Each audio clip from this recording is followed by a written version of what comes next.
I think Mr. Thomas is ready. I'm ready. You're ready?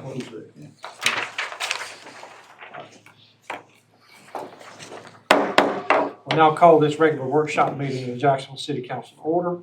Council, you have before you tonight a copy of the proposed agenda for tonight's meeting, and I would entertain a motion at this time to adopt the agenda and also the minutes from the February 18th, 2020 joint city-county meeting, the February 18th, 2020 workshop meeting, and the February 18th, 2020 regular meeting. And we also have 11 consent items. Move adoption of the minutes and consent items. I'm sorry. We have 5. I Second. can't count them. Okay, we have a motion and a second. Any discussion?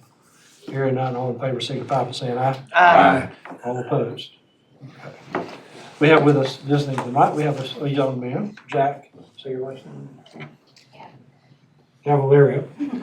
He's with Troop 490 here with the Boy Scouts of America. He's going to be filling in for Mayor Pro Tem Lazaro tonight in his seat. You're already doing a better job. We'll probably buy you a pizza too. So we're going to go ahead and get started. We'll go to item number 1 on the workshop topics tonight, and this is the budget assumptions and review options. Dr. Mayor, Wood, members I'll of turn it council. over to you. Jack, welcome to the group. Relax, get yourself something to drink there and just sit back for the next 2 hours of amazing education for all of us. Mayor, several people in the audience, especially the police department, when you said items 1 through 11 approved by consent, they were ready to get up and head right out. So, I think Michael Patrick would have been around that at all. We better, my mistake. Sorry. Come on, get your hopes up there. 2 weeks ago, we began our discussion with you regarding the budget, and we forwarded to you some of the material that we covered that evening. What I'd like to ask this evening, if you're comfortable, is for you to go ahead and give us specific direction. You'll recall that we discussed 3 different options, and I'm going to go into a little bit of detail on each of those options. We also discussed some assumptions. The budget book will still be the same budget book that you always see. Every budget will be laid out exactly the same thing. The deep details that Mr. Thomas gets, it has the 2,000 pages with every entry in it. You can still either assign that task to him or others can volunteer for that, but that's up to you. He does a great job. He does a great job. So that's always available. The options only affect how you review the budget. It does not reflect any less detail that you will actually receive. If you look at option 1, and this is a good example of what we have done in the past, option 1 takes your entire budget. So what you can see is that for the mayor and council, and this is the current budget, not the proposed budget, you can see the funding sources, your overhead allocation, and your expenditures. You can also see from a legal standpoint, the way that Mr. Carter, your great city attorney, handsome and talented city attorney, he asked me to say that, by the way. So, you can also see the detail that we show there. And this detail is in the book. Whether you go through it page by page or whether you do it in a different format, all of this information is in the book that's given to you and also the book that's published to the public. Metering is another example. And you can see the staff. And you can see, once again, the water and sewer revenue and so forth.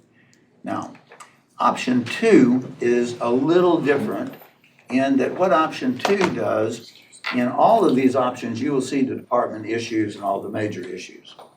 Option 2, we will have department issues that are not included in the base budget for you all to discuss.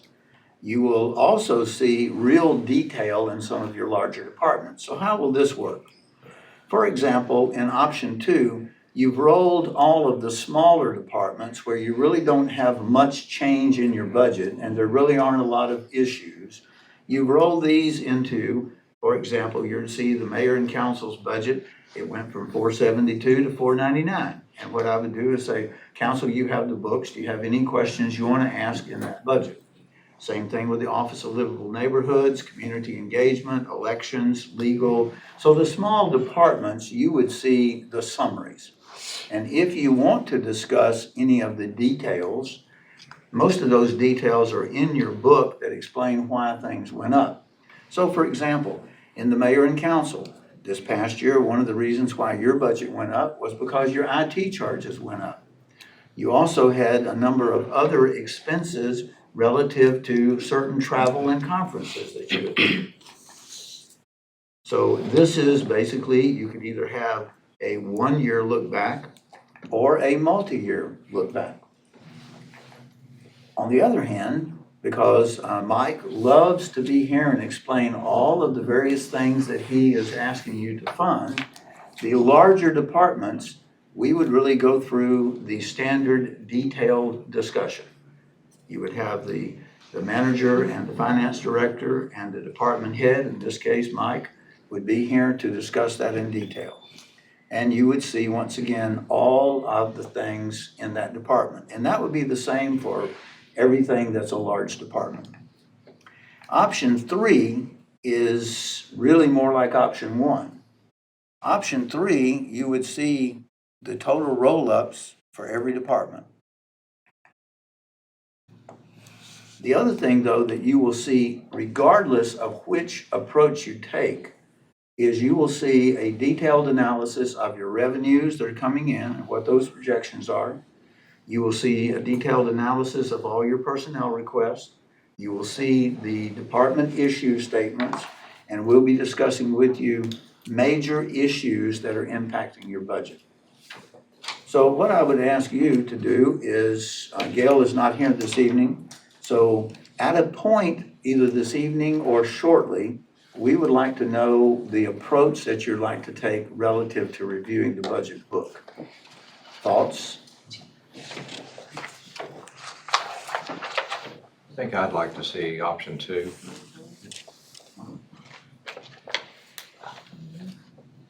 Other thoughts? Option 2. Okay. Everybody okay with the option 2? Seems to be. Okay. Now, let's talk a minute about the budget assumptions. I think there are 20-something budget assumptions. What I'd like to do is ask if you are comfortable with this. I'm going to read off the assumption, and if anyone disagrees with that assumption, if you'd just be so kind as to raise your hand. Is that a good way to do this? Yeah. All right. The first assumption is there won't be a tax increase. So how many, Jack, are you okay with that? So everybody else with Jack on this? Jack's for it, I'm for it. Okay. Jack's for it, I'm for it. Now, the second assumption is one that Gail and I are pretty comfortable with, and that is we're not going to lose any significant revenue due to actions of other governments. Remember, when another government raises their property tax, it has an impact on our sales tax distribution. But when what we're looking back last year at what people did, we feel comfortable with that assumption. Everybody good? The next one, there'll be no change in the distribution formula. Now, I'm not asking how many people would like to see the change. What I'm saying is we're not hearing any news out of the county that this is going to change at all. The next one is there will be modest fee increases in certain city services, and we will go through the fee schedule with you. Those are just nominal things. For example, a building fee that we used to charge X for, we may be charging Y for, and Y may be greater or may be lesser. Water and sewer rates will continue at 2.25% as per your model. I'll also mention to you that on the 17th of this month, we will be ready to show you the model. It has been updated, and I think you will see that the wisdom of keeping that 2.5% is still there. I'm not asking you to vote on that one yet because I think it's appropriate for you to see the model. But we want you to understand that's an assumption that we built in. Funding for fuel will be as previous budgets. Now, just to refresh your memory, unleaded, we actually budgeted $3.15. We're currently buying unleaded at just about $2. Diesel, we budgeted $3.45. We're currently buying that, I believe it said about $2.30. Don't hold me to that number. But we are, that's one of the ways that at the end of the year we do return money. Health insurance premiums are going to go up. We're not asking you tonight to say it's 25%. What we are saying to you, though, is that in our assumption, we're talking about a significant increase. The email that I sent out to all of the city today, which you got a copy of, says that given where we are with the health budget this year and the continued expenses that we're seeing, there will be a major increase. I mean, it's just realistically, you're talking a minimum of 15%. And I'll remind you, a 15% increase was about a $400,000 hit to the general fund. So the 800 megahertz payments will continue out of the 4-cent fund. Everybody good with that? The general fund will continue to subsidize solid waste. It's historically what you've done. The general fund will have a $200,000 contingency. The good news is we hardly ever spend it, but you better have it just in case. The county landfill fees, whatever it is that the county winds up adopting, will be passed on. Now, the interesting thing here, you can adopt your budget and at a later date, adopt the new fee. Because remember, ad valorem tax has to be set and you have to adopt that budget by June 30th. But let's say for discussion purposes, you adopt your budget the end of May. And the county doesn't make a final decision on their fee schedule until sometime in June. We will come back after you've adopted the budget and then amend the fee schedule, because fees can be changed anytime during the year. It's obviously your property tax that cannot. I wanted to say, this landfill thing has got me thinking, if anybody could maybe do a little bit of research on what people could possibly do to reduce the landfill waste. I mean, we got to attack it if it's going to go up like that. The way you explained it, we're going to bear the brunt of half of whatever they do, because we're their biggest customer. So, well, there's no question about that. And the other thing that we're facing, we have been, and probably on the 17th of this month, we're going to be talking to you about landfill and recycling and garbage trucks for the city.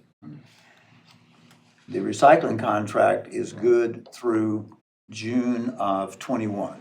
So we still have one more fiscal year, and we're not having to pay anything. The new contract, you're going to be paying a lot. I mean, it's like $93 a ton. And Kerry will be showing you how many tons.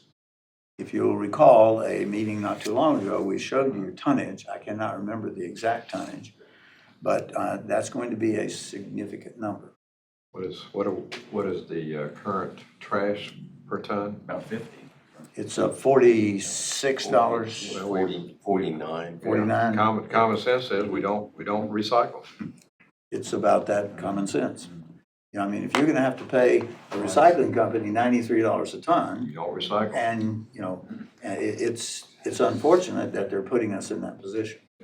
So, but we are going to be having a very detailed discussion on either the 17th or the first meeting in April on those issues. Powell bill funding will be the only funding source for paving. Now, that's what we're assuming, but I am going to ask y'all in the next meeting because we're getting very close to issuing the next contract for paving. There was a discussion that you may want to take some of your fund balance, not a lot of it, but some of your fund balance and add to your paving contract this year. So my thought is that on the 17th of March, that's going to be one of your workshop items, because at that point, we're going to be very close to sending that bid out. So if you want to take some money from your fund balance, I know the mayor has talked to me about the possibility of taking a little bit, but not setting a policy, just as a one-time action. So we will be discussing that with you at the next meeting. The equipment replacement plan is now built into the base budget. We're assuming that's what we'll continue to do. The Dix Crisis Center will continue to be funding at $100,000. JOED will be funded at $30,000. Now, one of the DIs, department issues, because even the mayor and council have department issues. One of the department issues that you will have will be to discuss what, if any, contribution you want to make, either 1 year or over a period of years, relative to the capital campaign that JOED is making. This isn't about that. This is about continuing to fund them at $30,000. Okay. Now, department issues will be in the base budget if the city manager has approved them, or they'll be moved to the city council for decision. Some of those will be things that I will recommend against, but you have the final say. Others will be things that you may decide you want to do, but in order to do it, you will have to dip into your fund reserves. One we're going to discuss later tonight, recreation temporary agency employees will be moved to city positions filled by HR, not continue with temporary agencies. I'd ask you to vote on that one right now. I think by the end of the evening, I think you're going to have enough information to decide that one. As always, the budget will be balanced using fund balance. And that the Parkwood Regional Project is funded by long-term borrowing. Now, that doesn't say it's going to be built. What it says is, if you decide on the 17th to move forward with that project, it's going to be long-term debt. We are going to front some of the money, but we're going to need to get that money back. But this assumption is that if that project moves forward, it's going to be on long-term debt. Retirement contributions will continue to increase. As you will remember, over the next 4 years, it's going to have to go up about $1.2, $1.3 million. Every year it goes up almost the same amount. The only fluctuation is how many employees you actually have. We will include a $300,000 for salary adjustment. You've done that the last 2 years. There is a little good news. The tax base will recover from Florence. We've been talking to Mr. Smith about that, and we're not all the way back, but we're significantly back on that. I wonder if the city's back a little better than the county. Haven't asked that, but what we could do at a point is ask Mr. Smith to come again and give the same presentation. So I think, Carmen, if you'd make a note on that, that would be a very good thing to start with. Sales tax growth is modest. We are going to have some growth, but it's modest. Jack Amyette. Excuse me just a minute. That's even over and above the spike that we saw from Florence, or you think that's still going to continue even? Well, one of the interesting, that's the reason why we use the term modest. There are a lot of houses out there that are just now being repaired. And the other part is there's going to be a little bit of a plateau, and then we're going to get into the 5 years of building out the base. Not all that material is going to be bought here, but a lot of it will be bought here. My caution is that once the base is over and once the hurricane recovery is over, you're not going to see the sales tax stay where it is. You're going to see it, maybe significantly is too strong of a word, but it will begin to decline a little bit, at least level off. The other is Jack Amyette improvements will be funded by short-term borrowing, less than 5 years, and paid from the 4-cent fund. I talked to John Sawyer, the architect, today. He will be prepared for either the first or second meeting in April to bring back options 6 and 7 or 7 and 8, whichever it was, both of those options. And he and his staff are making very good headway. And as you will recall, they have a very good estimating process. So when they give you a number, it's not exact, but it's pretty close to exact. Those are the assumptions. Anybody have, other than the ones we agreed are not going to, that they're for later today or in the next several weeks, everybody good with those assumptions? Let me ask you another assumption. Is there anything we didn't show that you want in the assumptions? Jack, you good with these? Okay. Dr. Washington? And the major reason that we're seeing an increase in our health insurance relates to what again? Well, the email that I sent out today, which I know you have not had a chance to read, laid out a number of things. For example, we have a $100,000 stop loss. We have 4 claims this year that have gone past the stop loss, and the 4 claims together will total over $750,000 that the reinsurer is going to have to pay. The reinsurer has notified us that because of that, our reinsurance premium is going to go up Anybody, you read the memo, you remember what it was? 83. $83,000. The other part is, it's just expensive. Pharmaceuticals, we have 2 children, I won't mention the disease. Their pharmaceutical bill each this year will reach $400,000 each. And those 2 claims mean that for a long time, we will reach our stop loss every year for at least 2 people. We have 3 other people, or 3 other claims that are covered, or lives that are covered, that most likely will reach the stop loss by the end of the year because they're already in the 70 to 80,000 and they're in diseases that are going to continue. Then you have just the overall rising cost of medicine. We are currently, our $5.5 million plan, we're projected to spend about $1.8 million just on pharmaceuticals this year. Almost everybody's plan, 30 to 40% of your plan now is spent not on operations, not on visiting the doctor, but on pharmaceuticals.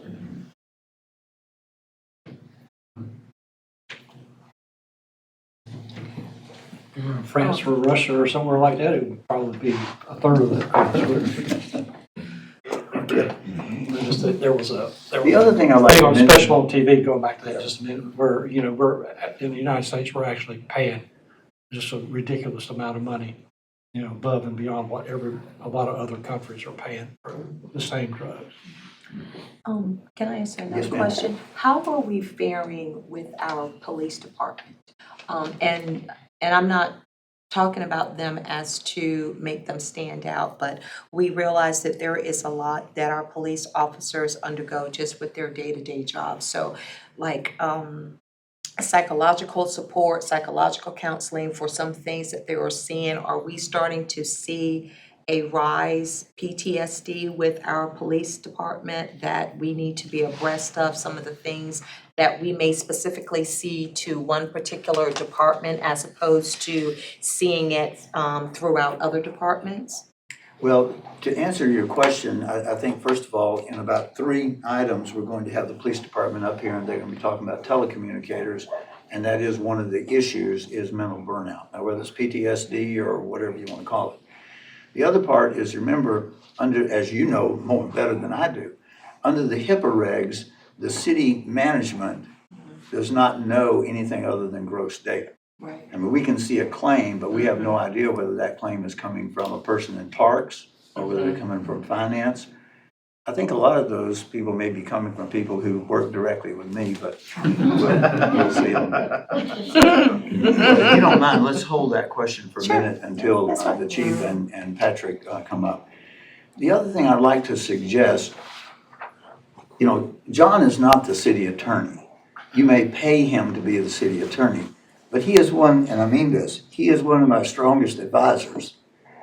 He mentioned the other day when we were going through the schedule, he said, what the manager asks the council of is to sit there week after week after week and to go through department after department after department. And about the time you're burned out, I bring up the real issues. He said, why don't you reverse it this year? And I thought, that's a brilliant idea. So what we're going to do is, instead of getting into the departments, we're going to bring you the gross information. I don't mean that in a negative term. We're going to bring you the information on revenues, and then we're going to talk about the real issues that are in your budget. And then meetings maybe 5, 6, and 7 or 8 is when we're going to get into the department reviews. To me, that made a lot of sense. Does that make sense to you? Yeah. Sure. Sure. Okay? Sure. So We'll try it. join me in a round of applause for Mr. Carter's suggestion. Well done. I'm gonna reserve my judgment. See how we like this. Yes, sir. Okay, all right. Okay. Well, that ends the discussion regarding the budget. If it's acceptable, I'm going to ask Ryan to come up, and we're going to try to move through the next several items fairly quickly with you. So Ryan, if you would. Why don't you sit here so they don't have to look past me? Well, Well, you look better than I do, so. You're wearing a- You're gonna enjoy this part on pond fencing, Jack. This is really, this is gonna get you fired up. Do you like fences, Jack? Because if you don't, I might see if we can do this next council meeting. Good evening, Mayor and Council. How's everybody doing tonight? So wanted to give, we want to talk about UDO fencing requirements for amenity ponds. Amenity ponds do not allow fencing currently.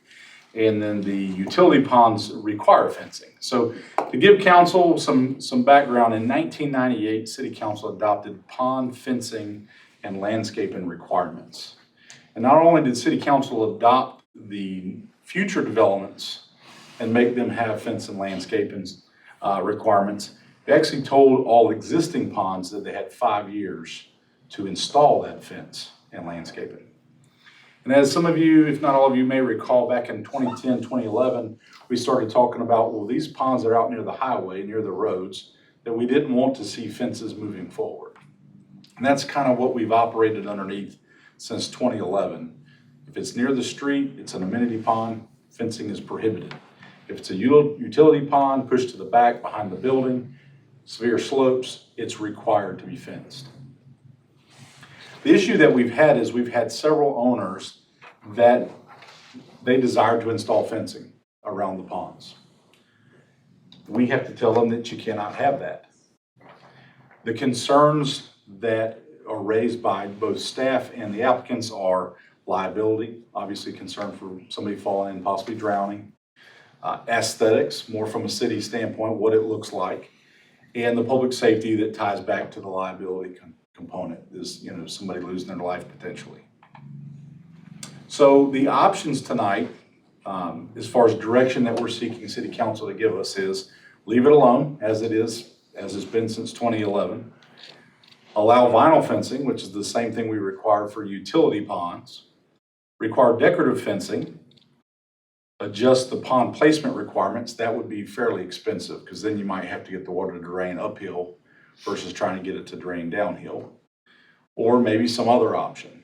So what we wanted to do tonight is, what our recommendation is to allow amenity ponds to have decorative fencing, kind of an in-between ground, and create standards and an approval process for decorative fencing.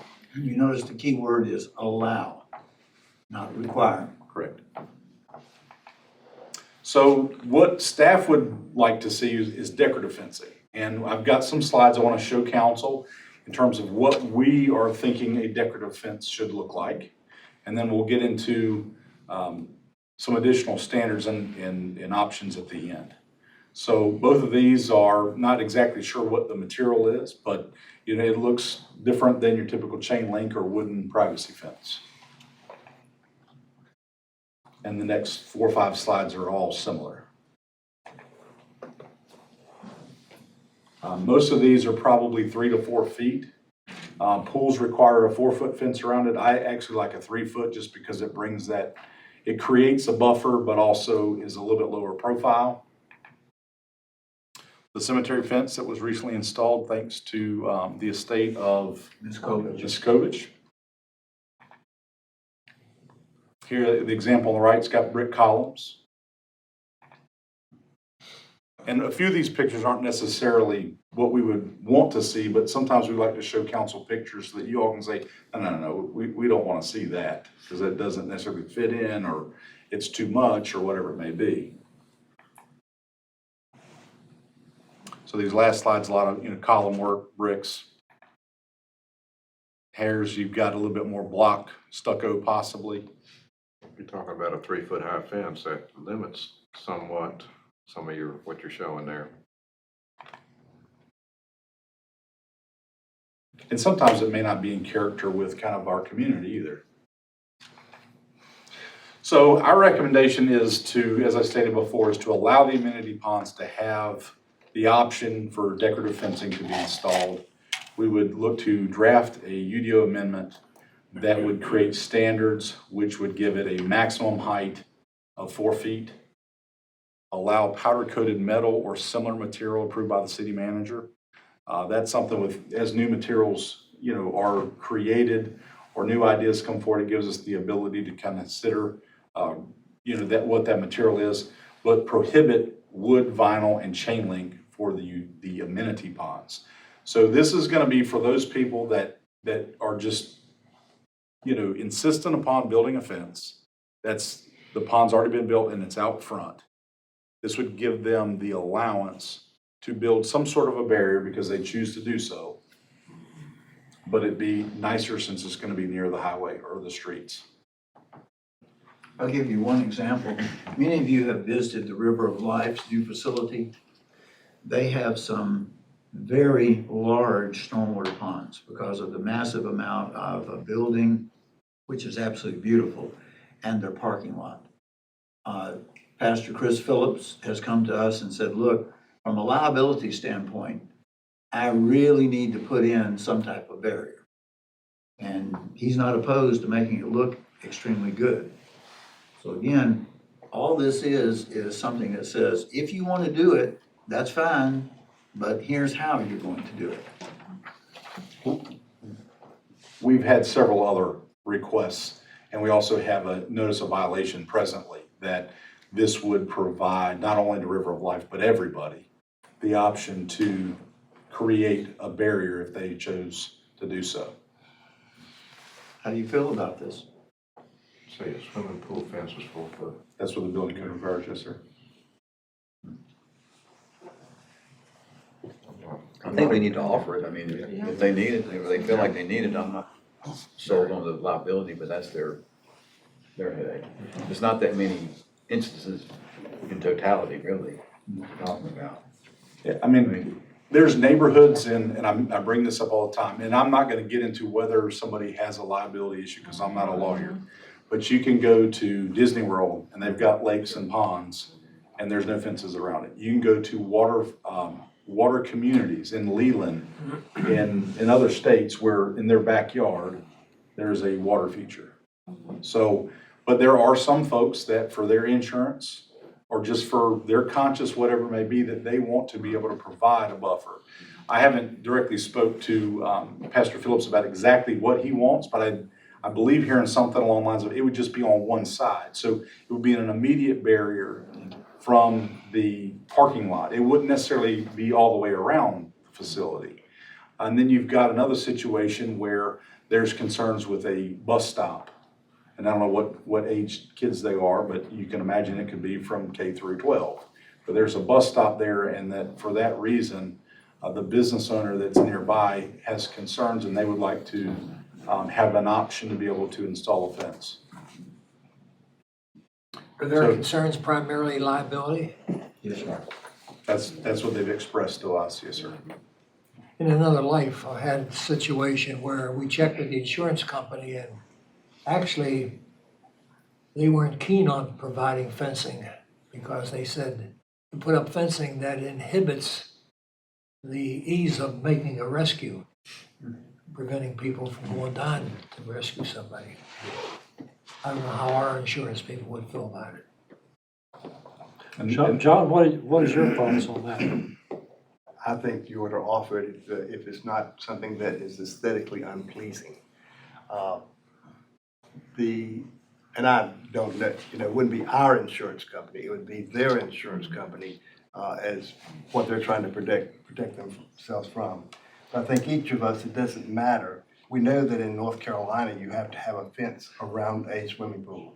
It's called an attractive nuisance. So children can't just wander over and do that. Certainly that does not apply to a farm pond, et cetera, and things that Ryan had mentioned. But I think it comes down to the issue. It doesn't matter whether I'm liable or not.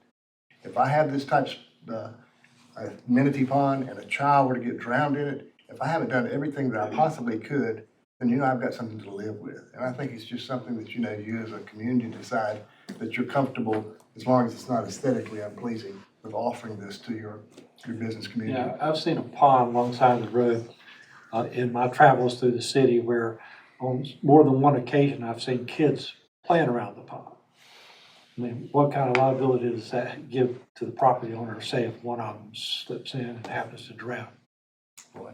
as I say, and again, without doing a lot of legal research, it's different in North Carolina because we know swimming pools, you definitely have to have those fenced. Ponds like this, I don't think you do necessarily. Again, these folks have insurance already, and the insurance company didn't say, well, we're not going to insure you unless you give back to the city and you get them to, okay, putting a fence up. But again, I think it goes back to the business owners wanting to at least do what, here, the bus stop, et cetera, wanting to do what they perceive in their own mind is the best thing as far as her peace of mind. It's, again, trying to prevent the situation of a child getting in there. I know we've moved the 10-1 slopes, or again, you've got that, but again, there's already some amenity ponds that have, They don't meet they that. don't meet that, and so you've got that issue out there too. Jack, what do you think? Would you rather play in a pond that had a fence or not a fence? Pond or pool? There you go. Thank you. Well, there's some of the ponds then will have fence and he's not gonna play with those. He'll go to the other ones. Give the option. We appreciate the direction, and what we will do is go ahead and proceed to amend the UDO accordingly. Now, it will take several months to go through that process. Here is something I'm going to inform you that I'm going to do. I'm not necessarily asking your approval. Easter is going to be on us before we know it. There is a church involved here that has really wanted to get this fence up before Easter. So I'm going to authorize them to move forward as long as they're within the guidelines that we're establishing. The city attorney did not hear this discussion, nor did you. I'm just giving you kibitzing. We have another one that's being When will we designed see this presently for as well. action, for council action? It's got to go through the planning commission, it's got to be advertised. You might hear it in the second meeting in April, you think? What month are we in? March, we could possibly bring it to your second meeting in April, but that would probably be the absolute quickest. I mean, our plan is to basically, in the amenity part, basically change prohibited to, should not have a fence, or if it has a fence, it has to meet these standards, basically. So it's going to be a relatively easy amendment in terms of what we're thinking. It's just a matter of going through the planning board and also the public hearing notification process. But as Dr. Woodruff stated, we've got one with Easter, and we also have one that's currently in design that has expressed an interest in installing a fence as well. So we'd certainly like to be able to share that with them while they're in the process of getting their bids together and things like that, so. Yeah, in the church situation, there's over 1,000 feet of fence to be installed. This is not just a 100 feet worth of fence, so. Anything else on this, Brian? How does our pond fit into this? Fits in just fine, sir. Which pond? There's no need for Lake Recreational. Bittner. The big one. The Vintner Pond? Lake Bittner Lake is in Bittner. compliance, and also the one at the amphitheater is in compliance. It complies with, I don't know if that thing in compliance means, it complies with the regulations. You will be able to find Jack at that pond. I'd like to have a moment of discussion with you for some guidance on mobile homes. So Ryan, please. Right, so we've had some examples I'll get to here on this first issue is currently the Unified Development Ordinance allows mobile home parks as a special use in certain zoning districts. And we allow mobile homes, one per lot in your RSF 20 zone and 40 zone. We also know that we have several subdivisions, Ellis Park and Hickory Hills to be exact, where you have an existing mobile home park subdivision where the zoning no longer allows the mobile home. So if they were to be damaged or destroyed, they cannot be replaced.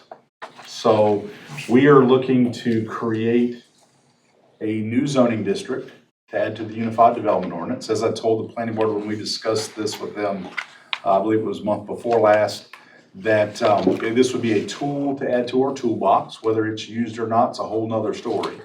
A potential future development could use it. So if you had somebody that wanted to create a mobile home subdivision, similar to what we had with Maynard Manor before we relinquished that area back to the county, where somebody wanted to build a mobile home subdivision, but also for Ellis Park, Hickory Hills, and any other subdivision that I may not have thought about, where part of their covenants, the way it's set up, they have to be mobile homes. We will create a district that allows a mobile home, one per lot, similar to the RSF 20 zone. It will obviously be with a smaller lot size.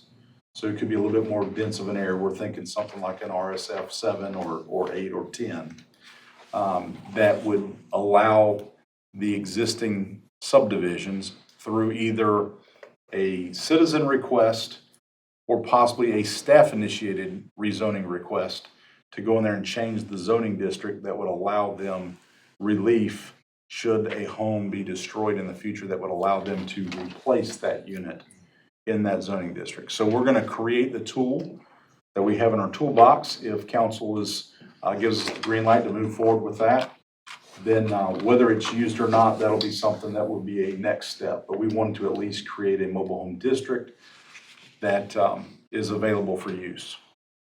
What this will not allow is though mobile homes to be interspersed with single-family homes that are stick-built. I mean, this is a very specific district that would be applied, and I'll give you an example. I know when we discussed the UDO, there was opposition to allowing any more mobile homes to go into Georgetown. This would not apply to Georgetown. Georgetown is zoned single-family, that's what's going to be built there. The 3 or 4 mobile homes that are still there will continue to be non-conforming. If something happens to them, they cannot be replaced. This is a situation similar, though, to Holiday City, Mobile Home Park, or to other areas that are already mobile homes and now non-conforming, or brand-new parks that someone wants to build that would be totally mobile homes. So with kind of where we are, we've evaluated the ordinance and the impacts, and we're kind of here at the decision to propose an amendment, which is why we've discussed this with both the board and now city council. And similar to the last item, if city council is in support of us moving forward, we'll begin drafting the district, and then we'll bring it forth for planning board adoption and then city council. And that tool may stay shelved for years. Then again, we may look to say, well, we want to rezone Hickory Hills and Ellis Park subdivision. We may have somebody that comes and says, well, I want to rezone my 50 acres so I can create a mobile home subdivision. But the intent is to create the tool for the toolbox, whether or not it's used immediately or if it takes, it's never used, but we want to have that tool and have it available. Do we have some areas where this could be utilized?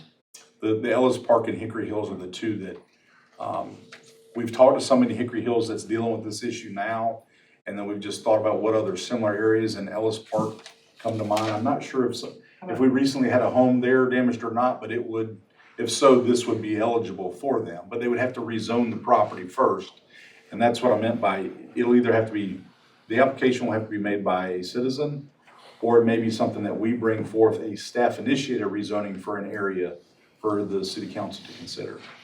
What about the Pelletier, the old Pelletier Evergreen? Is That is a mobile home park, and that is already, you can have that in the zoning district with a special use. That would not necessarily apply. There's other provisions that are already in place for that scenario. As you all may recall, not Hickory, but Collins Heights. no, sir, that's another one that would be a mobile home park. Then you may also have, those are mobile home parks, but Corbin, Holiday City. Oh, yeah. They recently came through, but they did a rezoning to a planned development district, which is an option as well, but this is gonna be more simple for your existing subdivisions and then possibly any future proposed subdivisions. Remember, the difference between a mobile home park and a mobile home subdivision is that the park, all the land is in one ownership and it's leased. The subdivision is just like your typical subdivision. You buy the land under it. You just simply put a mobile home on it. I'm open to helping Ellis Park and Hickory Hills because we don't want a situation where we have those homes continue to get older, get worse looking, and so forth. I'm not wild about allowing a future mobile home subdivision. The group that brought the citizens group that went through the UDO paragraph by paragraph, whereas was against the mobile home subdivision. I was part of that group. I do not want to allow a mobile home subdivision, a new one, come into town. That's not what I see as future of Jacksonville. That's not what I want to encourage in Jacksonville. But number 11 is we're talking about impediments to affordable housing. On the other hand, so. And I believe that was discussed as well. But it's- I know, from a legal standpoint, I know we can't, well, we have prohibited, so there's probably nothing wrong with prohibiting. Can we prohibit future development?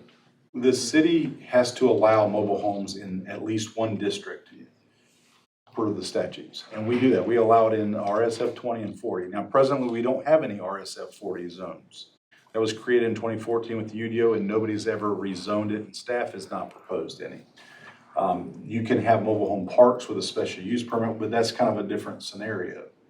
This would be a smaller, more dense subdivision, so it certainly creates the opportunity for a potential future subdivision. So we would have to, if all the council shares the sentiment that Councilman Warden has, I think we'd have to do a little bit more digging in terms of, it's a little bit different angle than what we were taking with this. And we're certainly willing to do that, if that's the consensus of council, where we want to find a way to help these, but not necessarily have future. But keep in mind, with any future, it would take a legislative decision by city council to approve a rezoning. And if they bring forth a rezoning to city council, you know what they're going to be proposing, because in essence, that's about the only thing that we're planning to allow within that district is a mobile home. How about if we do this?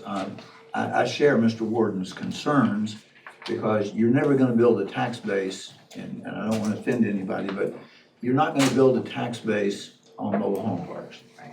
So what I would recommend is that Ryan goes ahead and begins to draft this new district, but at the same time, we look at what are some other techniques that we might be able to use, because Mr. Warden also hits a good point. We really don't want a person to continue to live in a mobile home that's built in 1960, and that the codes are preventing that person from doing something. So let's have the staff and the legal staff work with the manager's office, and we'll bring you back multiple fronts. One is a new district, and the other would be possibility of some other approach. I know that one of the situations we're dealing with over behind Tractor Supply, what district is, what? Hickory Hill. Hickory Hill. The man would build a stick-built home if he could, but he can't because of the deed restriction on his property. So let us work and see if we can come up with some more. Is that an acceptable multi-approach? Well, if I may, It's for me. I mean, I think it's in not only our best interest, but the citizens' best interest to allow those existing subdivisions, mobile home subdivisions, to be able to do what you just said, to upgrade and so forth. I don't think it's in the citizens of Jacksonville's best interest to allow a future mobile home subdivision. That's just my opinion. so if we created a standard, and once again, we'll have to make sure that this is allowed, but we used to allow the 1-for-1 swap. A mobile home could be swapped 1-for-1. I don't know whether we can limit that to just a single lot mobile home scenario. Let us do some work on this. But we'll see what we can determine. Thank you, Mayor and Council. Thank you, Mr. Jack? While Ryan is switching out, I want to mention the fact that he has really led the effort on Shoreline. And as you've seen, we're very close to getting appraisers, surveyors, everything in line to move forward with the acquisition of those 16 units. So Ryan, really good work. Thank you. So Emphasize again the financial outlay. Who's paying for this? on Shoreline, FEMA will be paying for this, but the city will be fronting the money. Now, what that means is that you have 16 units. The units have not been appraised, but I'm just going to give you a number. And let's say that they're 80,000. Okay, Mr. Thomas is suggesting they're 80,000 apiece. So simple math says 16 units times 100,000 is a lot of money. It's how much, sir? 1.6. See, I promised Gail, who's not here tonight, I would not do math in public, so I appreciate the fact that you're doing that. In addition to that, we are going to have to front some of the expenses for realtors and so forth. Real estate appraisals, rather, not realtors. For real estate appraisals, for surveyors, for asbestos removal, those type things. And it's all reimbursable? It's all reimbursable. And I think the price tag was between 1.9 and 2.1 million. But as I would have stated, you know, we've got to follow those federal guidelines so that we can be reimbursed. We don't have to Total. front the acquisition cost of it, do we? Yes. We do. We do. Yeah, that's total cost, demolition, acquisition, and whatever consultants we hire. So what's the experience been with other municipalities how long's the waiting period before we get reimbursed? It's not a short period of time, sir. Oh. There is a variety of answers, and it is not the day after you mail them the invoice. It's not even after we hit send because we send that electronically these days, I believe, so. I think what you're gonna find that you will most likely get the majority of your money back in 3 to 5 years. I don't think you're gonna get it back the first or second year. You may get some of it, but it's going to take a while. Is this a contract between the city and FEMA then? Yes, sir. Does that contract allow us to charge city manpower expense? Because obviously we're doing this for free.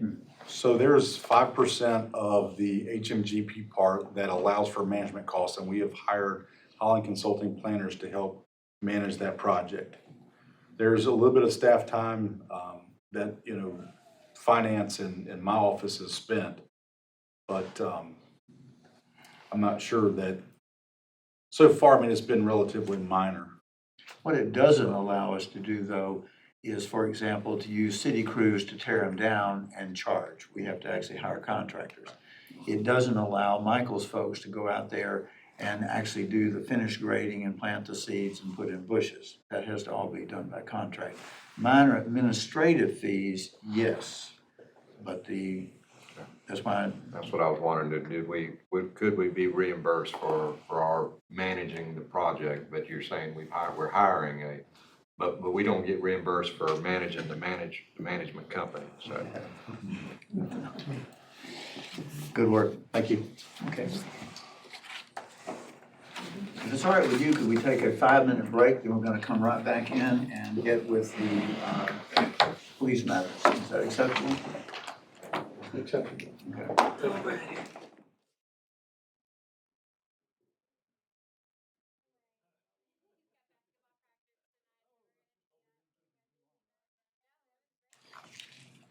Okay, we're back in session, and we'll go to our next item here. This is our telecommunications step plan and additional employees. For the record, Jack thanked the mayor and council for the experience and said he had basketball practice, so he has a higher call. So, Mr. Bittner suggested that he would go with Jack to basketball practice, but council vetoed that motion. Next item we'd like to spend a few minutes talking to you about are some improvements in the telecommunication division. What we would like to do is talk with you first about additional employees and then talk to you about the step plan. So I believe, Deputy Chief, you're going to start the discussion on additional employees. Yes, sir. Please. Mayor, Council, thank you for the opportunity to speak with you this evening on this matter.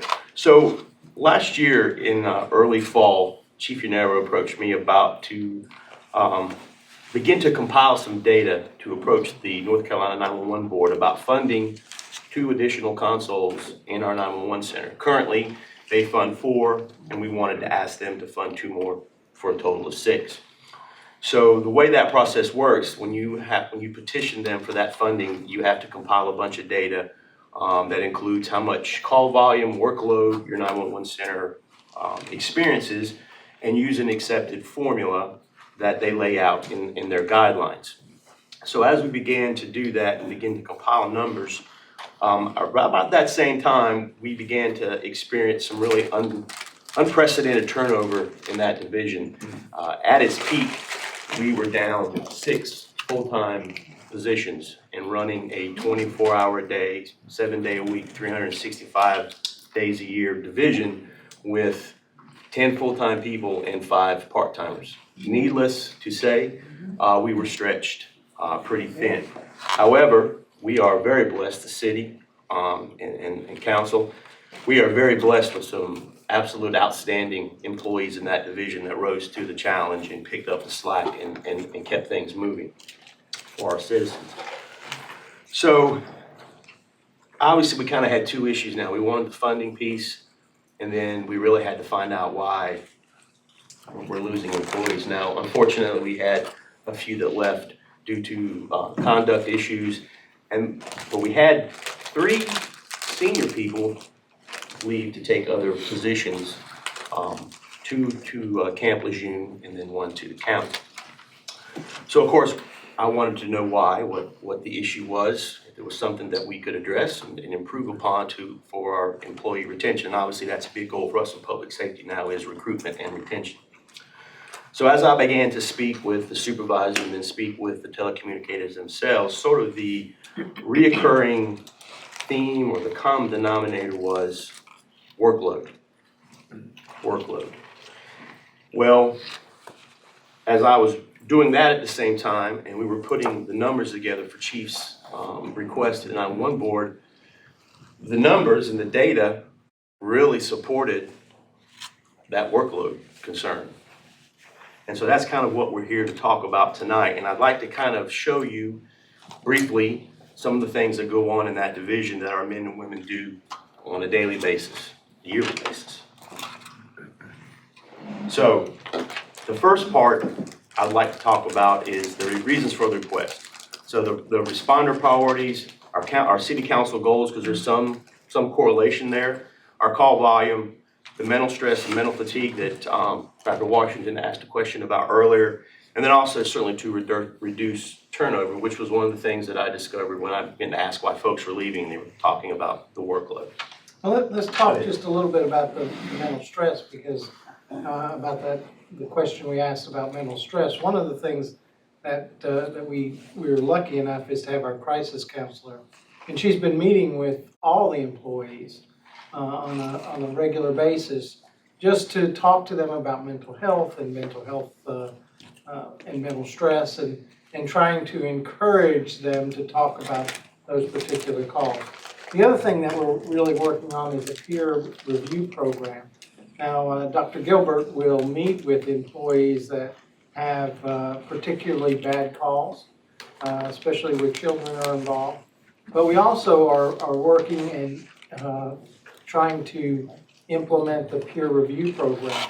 A peer review program is when a call like that happens, you bring in peers from another agency, so it's kind of anonymous.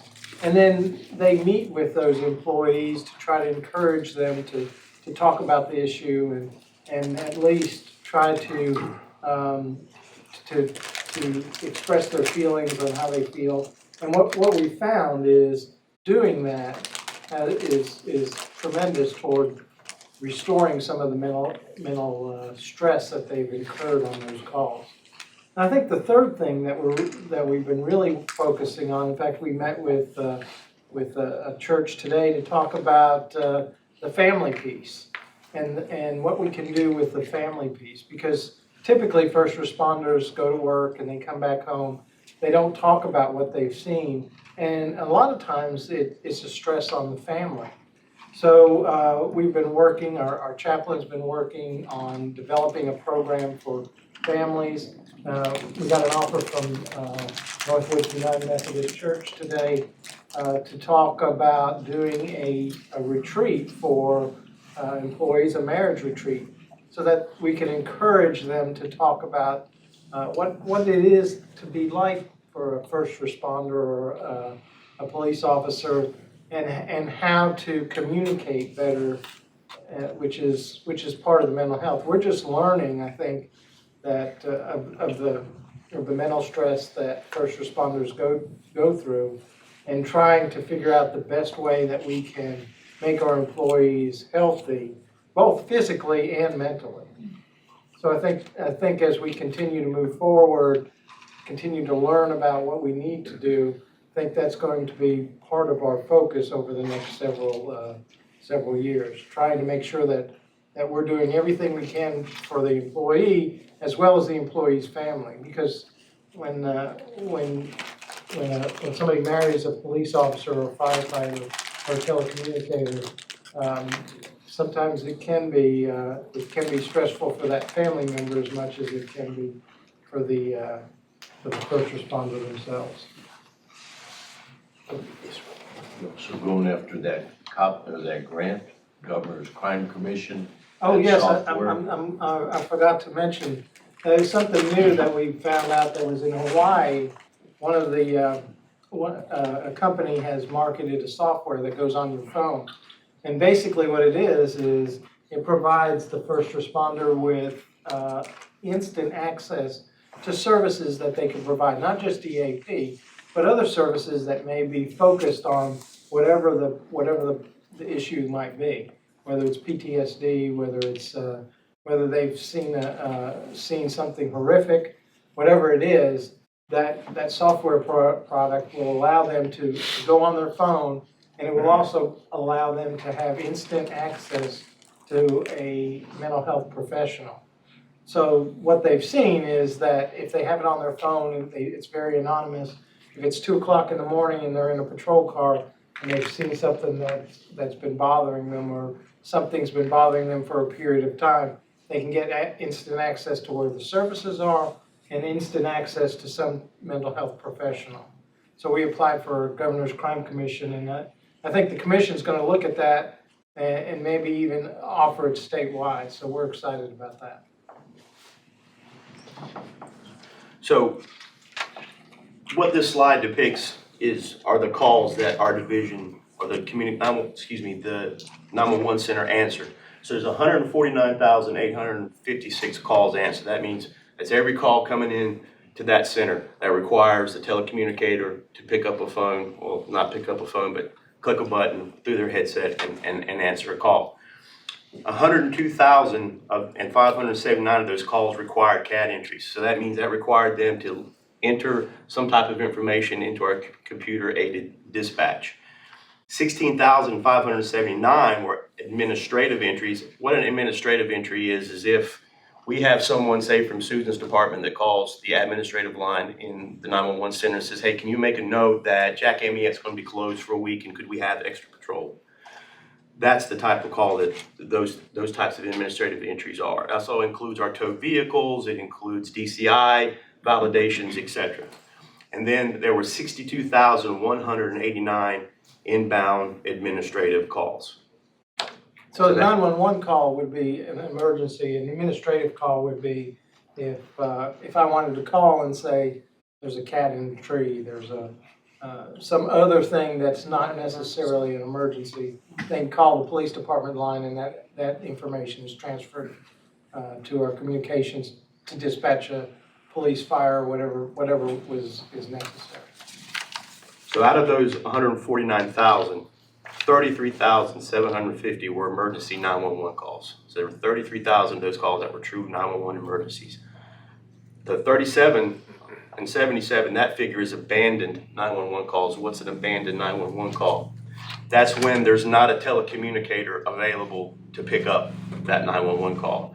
So what we have to really capture here, and what's kind of hard to capture, is the calls keep coming on a situation. So if there is, like for example with the gas leak that we had on Carmen not long ago in that area, they were quickly overrun with people calling 911 to report it, to report what's going to report that, and then other things, because you have a crisis over here in the city, everything else in the city doesn't say, oh, hey, a timeout, we'll give you a minute to catch up. It just keeps coming. But those calls roll to Camp Lejeune, and then I'll roll to the county, and then they roll back to us. So if they're not answered within 10 seconds, they're answered at the 911 center in Camp Lejeune. If they're not answered within 10 seconds there, then they're not. And those calls also, the abandoned 911 calls, are issues that have problems with the lines. Where we used to have a real bad problem with these not cell phones, but the phones that were cordless phones in your home. If the batteries got low, they'd call 911 on a regular basis. So that would have been considered a 911 call, an abandoned 911 call as well. So there are a number of those calls that were not where they abandoned the call, but calls that came into the 911 center that were not really 911 calls because of some technical issue. Are these annual figures? Yes, sir. So that 33,750 emergency 911 calls, what you were talking about, Chief Prater, was you might get 10 calls for the same incident, correct? Yes, sir. Such as your gas Yeah, leak. I can't tell you, no, sir, I wouldn't suggest that all 33,000 are separate individual. A lot of times it is the same 911 call on the same But incident. there's only one CAD entry made, right? That's Correct, correct. yes. So the abandoned calls, when they roll back to us, they still require action from our telecommunicators. We still have to take care of that call. And then the hangups, the 8,313 hangups, those also require a telecommunicator to take action. We call back. We want to make sure, and if we don't get an answer, we dispatch officers to, if we can get a good location, if it's on a cell phone, it's not a landline, we send officers to verify that everything is okay. Refresh our minds about the parameters in terms of staffing. How many telecommunicators do you have on one shift? So on a shift, there's 3 full-timers and then 1 part-time. And that's around the clock then? Yes, sir. So the shifts run 6 a.m. to 6 p.m. So you have 3 full-timers and then 1 part-time on each of those shifts. So around the clock, yes, sir. Now, when we get to full staff, we try to do some planning where we kind of stagger times. We run analytics. So when we peak times, we have our people there at the right times, but by and large, that's how the staffing runs.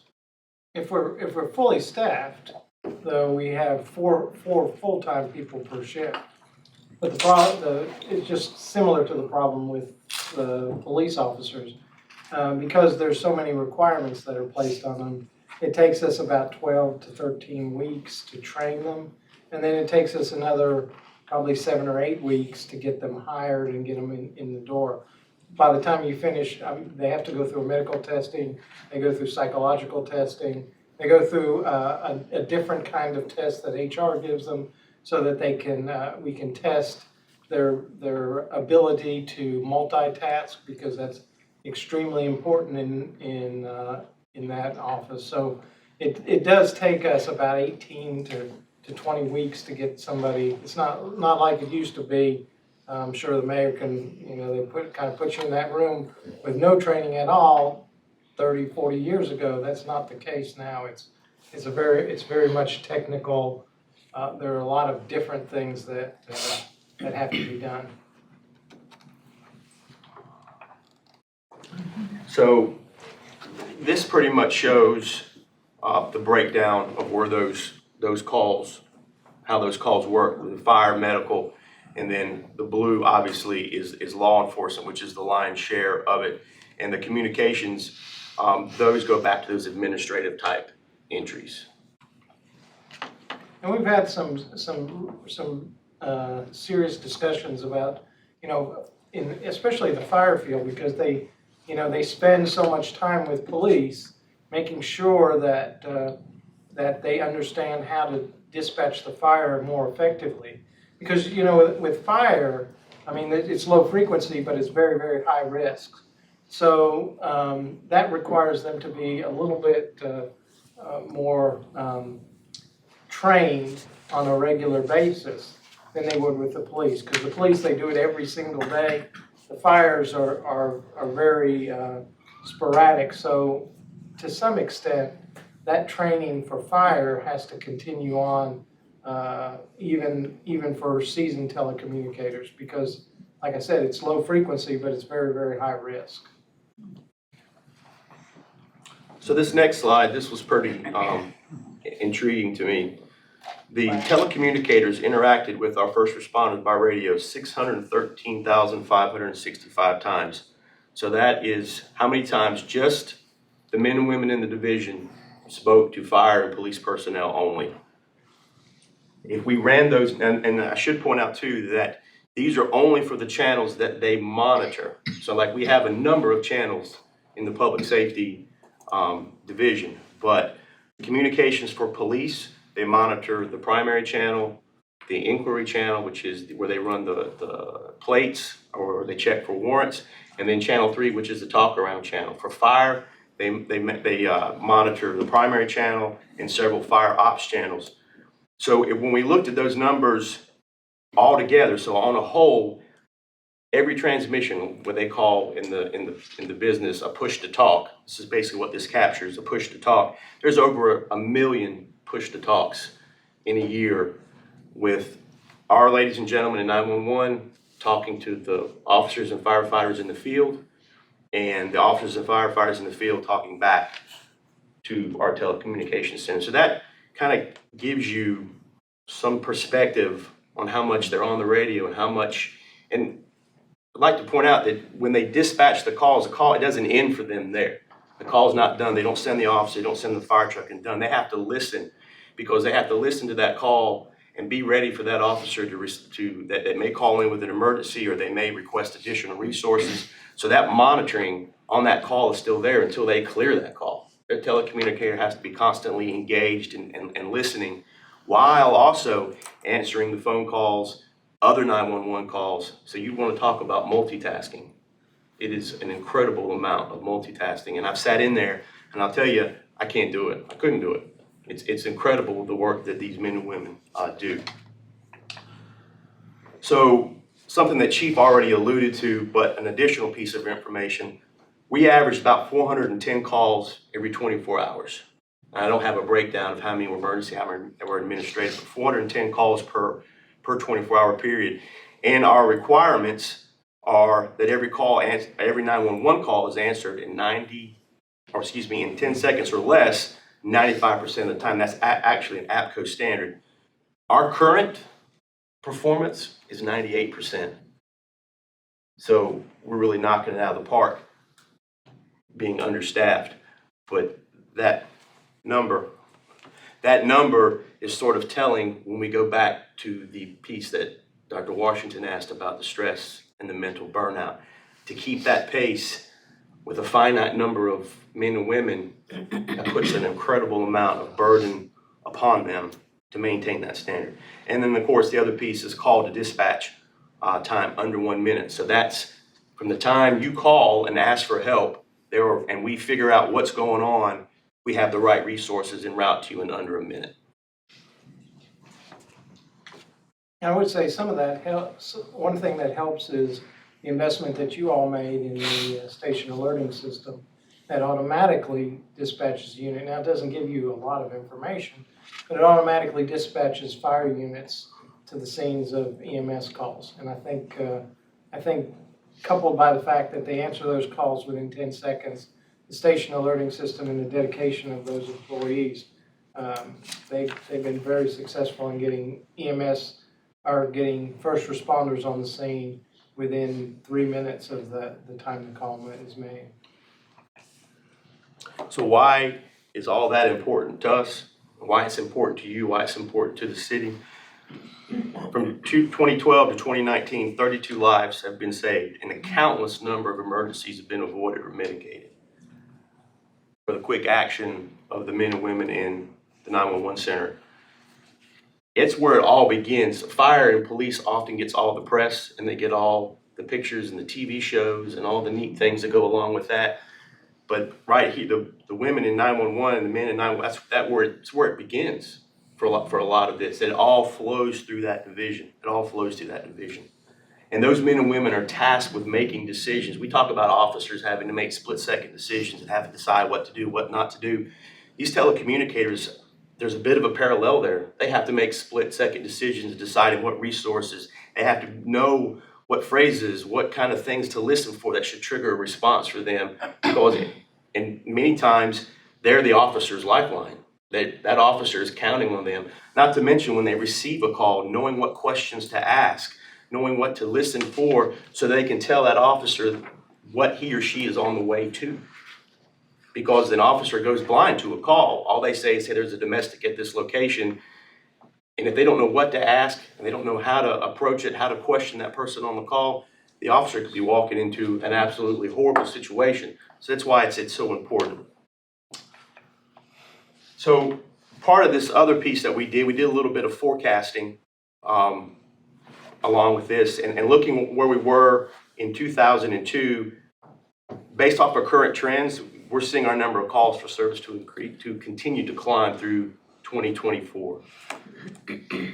So the point of this is that it's going to get there'll be that much more work for our telecommunicators going forward. And the same can be said for the fire department's call volume.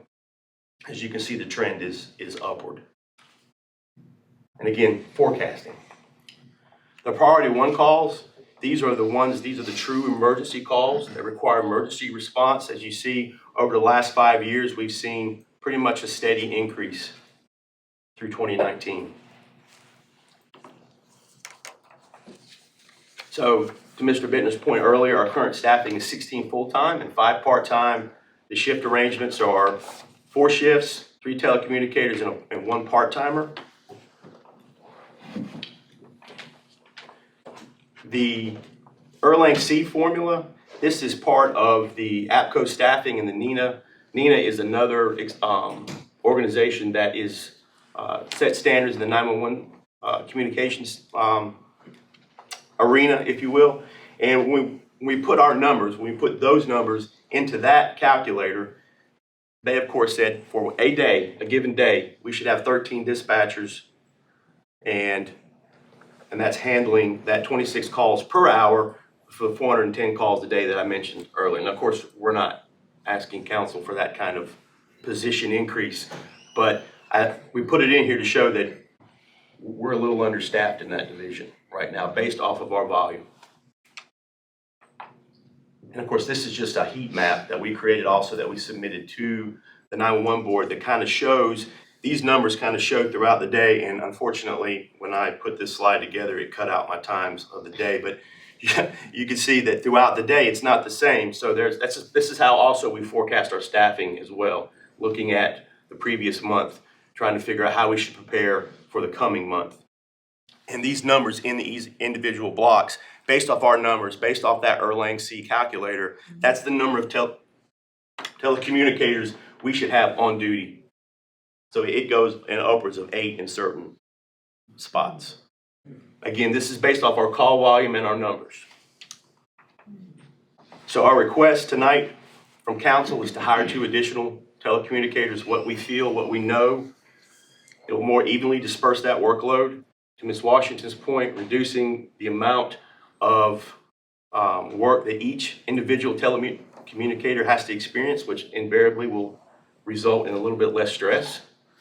And it will definitely improve call processing times. Definitely will reduce overtime. It'll eliminate the need for on-call. Right now, if you are not scheduled to work, if you're on your days off, you are put on call. So in the event we have someone call in sick, we may have to call you off your day off to come in and fill the hole. And also it'll keep pace with the increases in our calls for service that we feel are going to continue to increase as well. So the cost for the remainder of this year, and I think Dr. Woodruff has kind of laid the groundwork about adding personnel mid-budget, if you will, is about $20,000. We can pull that from our salary savings that we currently have. And then of course, going forward for the next budget year, we're looking at about $93,000. One of the reasons why, when they discussed this with me before, my first thought was this just needs to wait till the budget.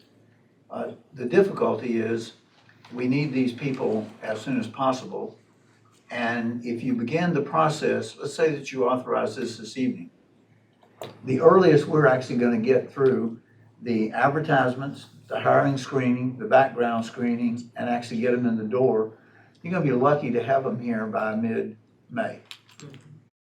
And as the chief has said, they don't walk in the door every now and then when they find a telecommunicator who's transferred in here as a spouse from another community. We are very fortunate, we have a couple of police officers that we've just hired, Mike, if I remember correctly, who are in that case.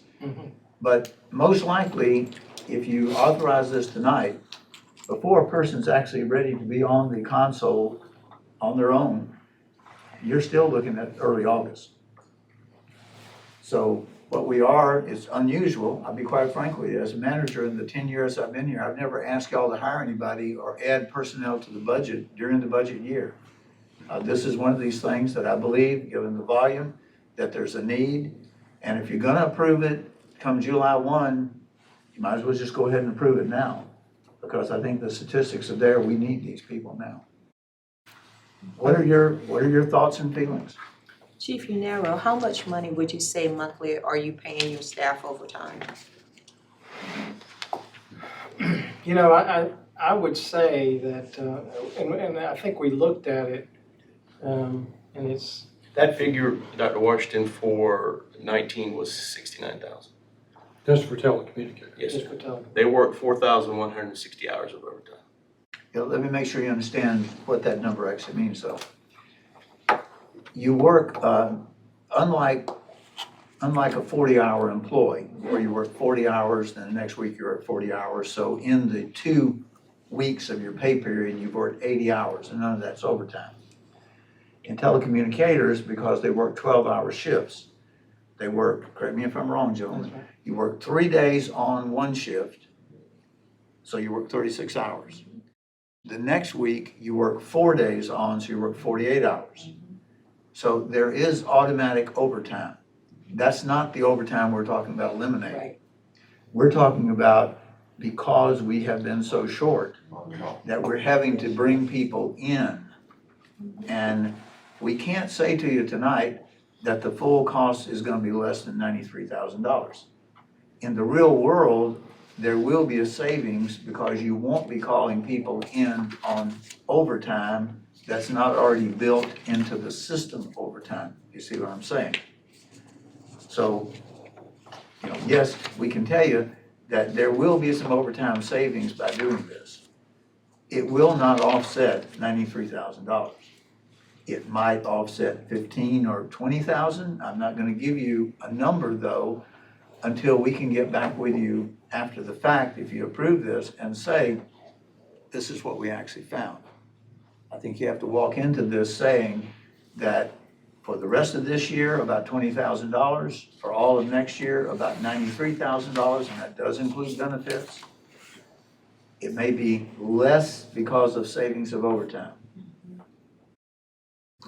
How many active consoles do you have? We have six consoles right now. And you're gonna trying to get 2 more. No, we do have 6 right now.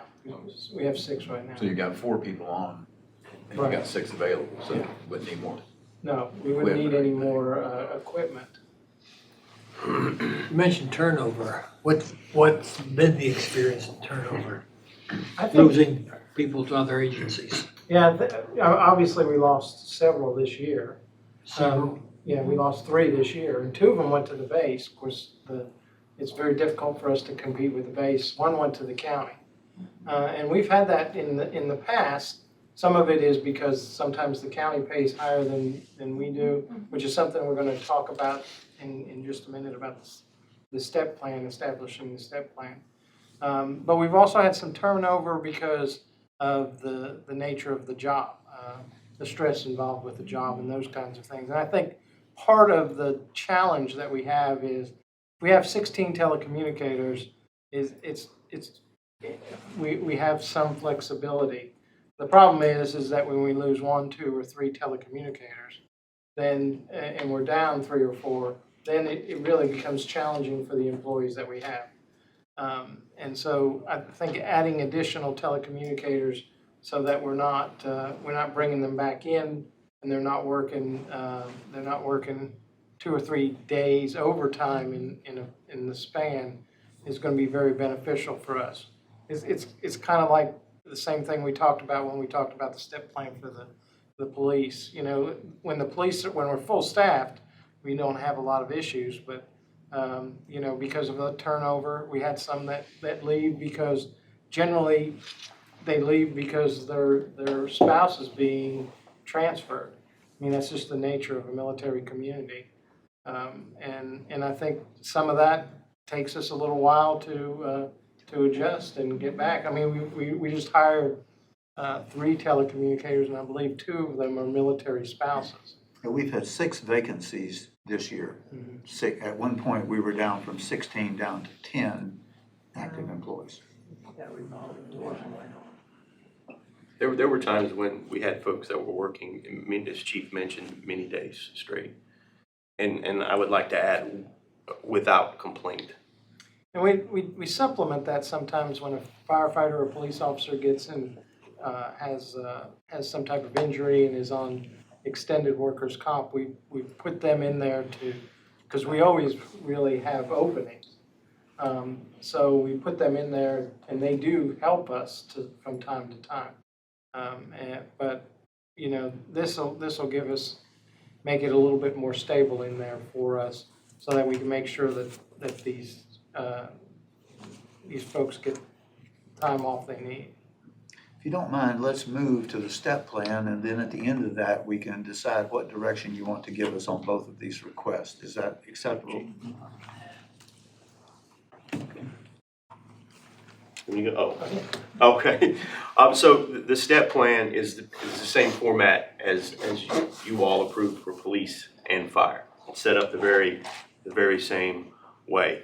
So with telecommunicator trainee, which is a position that we created just last year, there's the step 1. And then with this particular position, there is no progression through, because the goal for the trainee is to move to telecommunicator 1 once they complete the 13 weeks of training. If they cannot get out of training, then the agency separates from them, because they're no use to us if you can't meet the benchmarks in the training, gain the certifications, and then function at a sufficient level. So for the telecommunicator 1, you'll see the step. It is the same. Again, it's $500 increments, with year 4 being the cap or bonus. Similar to what we do in police and fire. As the old saying goes, it's either up or cap. Right. And the telecommunicator 2 is the exact same format. Now with the 3, I think the 3 is just a bit different in that the increments are $1,000. There's one typo in Yeah, there is one typo. I just saw it, kind of leaped out at me. So and the reason it's done is the telecommunicator 3s they assume a bit of a supervisory role or shift lead role, much like a police corporal does. So in the absence of the telecommunications supervisor, that telecommunicator 3 is the shift lead. So whatever happens on that shift, that telecommunicator 3 is responsible for mitigating it, navigating the division through it, making appropriate notifications, handling it, fixing it, whatever it may be. Go ahead, I'm sorry, Chief. And they also take responsibility for the training. They become Yes. communication training officers, which is similar to the police training officer program that we have. So there's a couple different phases that they go through, just similar to that, where the first week first couple of weeks they're observing, next couple of weeks they're participating with the CTO, and then the third is the CTO standing back and letting them handle it as make sure that they're good to go. In addition to those functions, they are also responsible for various reporting requirements that the division is required to have for our accreditation. As you know, our 911 center is nationally accredited through CALIA. So there is a number of reports that have to be generated either quarterly, bi-monthly, what have you, so that task is also given to them as well. NCI entries. Yeah. Auditing those NCI entries. So there's a number of other things that they're responsible for. And that's Our goal is just like with the police officers and firefighters. Our goal is to require these, as all 16 of them, or 18 if you approve, to become 3s. We really don't want to operate with 1s and 2s. What's the breakdown now? You've got 16 people. How many 1s, 2s, and 3s? We are super young, so Yeah, we have 3 telecommunicator 3s. We're fixing to promote a 2 to a 3 this month. And then we have, I cannot tell you Six new ones exactly. would be ones, right? Yeah. 6 newest ones. Yeah, there will all be ones, and there's still some ones in there, so there may be, the majority we have are telecommunicator ones, we maybe have 1 or 2 twos, and they're just waiting on their time. And explain the progression, how you, is it just once you like them enough, or once they've done a good enough job? No, sir, so basically, to move through the promotion as it is now, if you're a telecommunicator 1, there's a list of certifications that you have to obtain. All right, and then you have to have a minimum of 1 year in the chair to move to 2. Now, when you get to 2, again, more certifications, and obviously, all along the way, performance has to be there. You have to be performing. So when you get to 2, you have to make the certifications that we require, and then you got to have, as it stands now, 5 years in the chair, because the jump to 2 to 3 is a big jump. So we want to be sure that you've had time to really, I guess for lack of a better word, marinate in that position and be able to experience all the things that you can have the opportunity to experience before you get to 3. Because when you get to 3, that's when we really expect you to handle your business, if you will. There are some requirements, say for example, the fire training that they have to go through. They have to do a 40-hour fire training course, and it is actually tied to the ISO rating. So we want to make sure that we're hitting all those boxes, especially on the ISO rating, which requires us to train those telecommunicators specifically in fire. So they'll do a 40 some hour course that's related strictly to dispatching fire units and how fire units should be dispatched. So the proposed plan, as we just kind of basically covered on the individual slides, that's kind of a scaled out look. So the overall cost we're going to add is $24,552. For the remainder of this year, it's going to cost us $8,446, and then to fund it for FY20, it's $9,371. FY21, excuse me. One of the things, is there another slide that shows funding source? Nope. No slide. The funding source for the rest of this year would be out of for this component, not for the additional employees, would be part of the $300,000 fund. Now, going into this activity, you have right at $200,000 left in that fund. So to fund this for the rest of this year, the $8,400 would come out of that $300,000 wage adjustment. This is just one more department that we have looked at regarding pay equity. What is the supervisor, is that a lieutenant?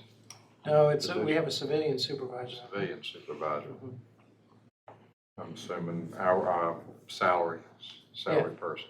Yes. Well, excuse me, no, they're not a salaried person. They're an hourly person, like our sergeants are. Just higher grade. Yeah. So equivalent to a sergeant, I'm just trying to get a feel. Yes. And the overall cost, how is that different from the other 2 figures? What's included in that is not the In this? 24 to 8? So this allows us to implement the step plan with the telecommunicators, similar to what we did in police and fire. So if you all approve this tonight, all of public safety will be on a step plan. Well, At least, I'm sorry. All of the rank and file folks in public safety will be on a step plan. I think the answer to your question also is, even in my simple math, if you add 8,400 and 9,300, you don't get 2,450. The upper number, the total cost, has to do with all the benefits, has to do with the North Carolina retirement system, all those type things. So I'll be willing to make a motion tonight to give the public safety director and the city manager approval to move ahead with the hiring of 2 communications. Second.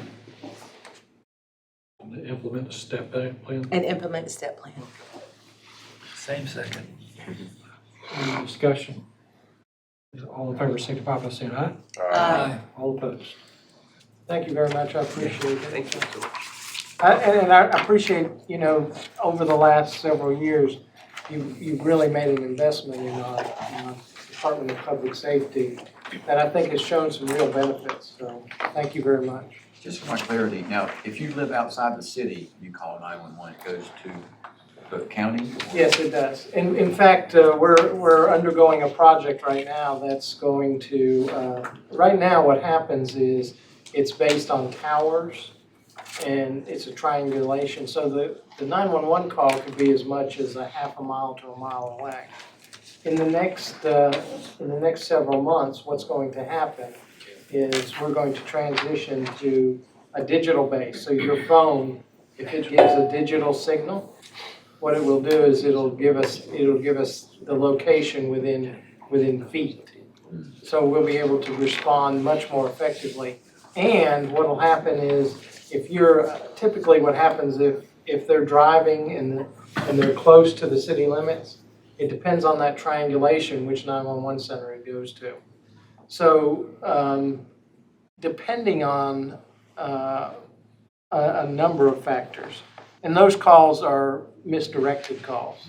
So we may get them, Camp Lejeune may get them, or the county may get them. With the phone system, we see those misdirected calls dropping tremendously as soon as that system is in place. The county has already had theirs upgraded. 911 board is paying for that, so it's no cost to the city. But and our date was scheduled for, I think, June. June is our go live. Let me go back to a comment a little earlier. You were talking about gathering information for the 911 board to pay for 2 more.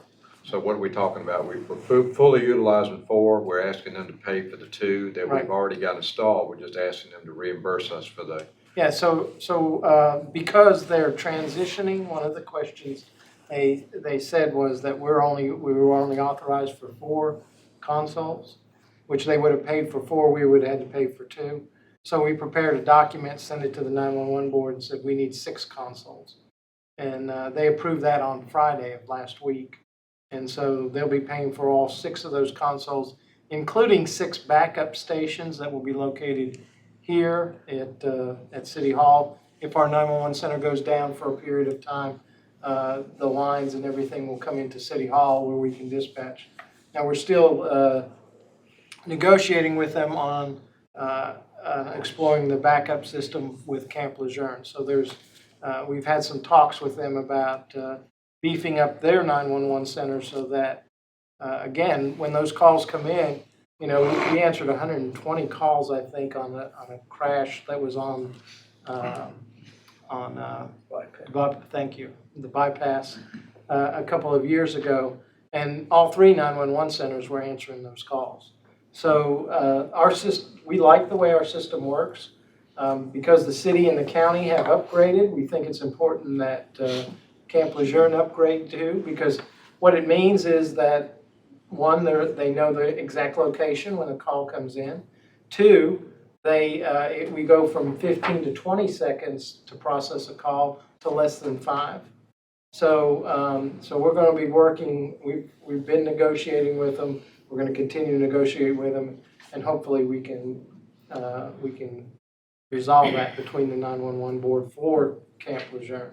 In 30 seconds or less, let me ask you this. The value of the 911 board approving consoles 5 and 6, if the city had to pay for them, how much money? We're probably talking about roughly about $100,000. Also remind everybody, the 911 board spends the money that each of us pays relative to our phone service. So, Another quick question, if you don't mind. The 800 megahertz system that we're continually paying, what benefits have you seen? I don't know that I've heard